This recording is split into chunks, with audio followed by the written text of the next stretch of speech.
Bonjour à tous, aujourd'hui nous voici dans le quartier de Sainte-Pezène, plus précisément rue Angelina Fetti, du nom d'une résistante qui a péri pendant la Seconde Guerre mondiale. Et nous sommes tout près d'un lieu que de nombreux Niortais ont pu fréquenter pendant leur enfance, il s'agit du château de Chantemerle.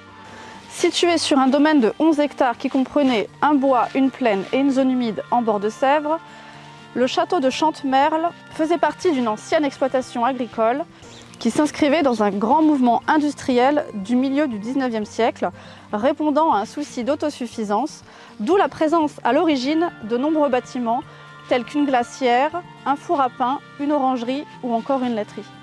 Édifié au 19e siècle sur un coteau calcaire, le château de Chantemerle est construit sur 3 niveaux, dans un style pastiche de l'architecture du XVIIe et XVIIIe siècle.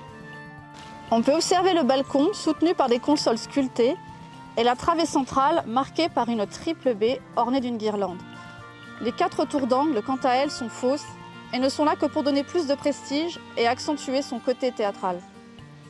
Le château a été racheté en 1990 par la ville de Niort, mais déjà dans les années 80, de nombreux projets ont été évoqués, tels que la création d'un centre de réinsertion professionnelle pour handicapés, ou la création d'une fête autour de la musique au château, ou encore plus récemment l'ouverture du parc au public avec un camping et un parcours d'acrobranche.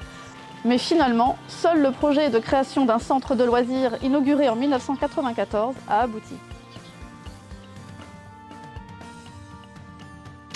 Nous ne pouvons pas parcourir le parc, mais nous pouvons emprunter le chemin de Compéré qui descend en bord de Sèvres jusqu'au moulin en ruine du même nom, et jusqu'au chemin des pêcheurs qui longe des terrains privés et offre une agréable balade ombragée donnant sur l'arrière du château.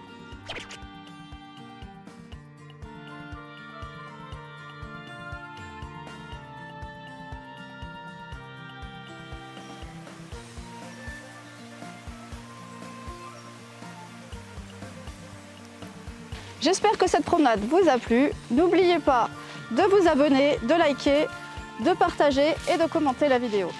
Vous pouvez aussi cliquer sur la petite cloche de notification pour recevoir nos prochaines visites. Bonne journée à tous!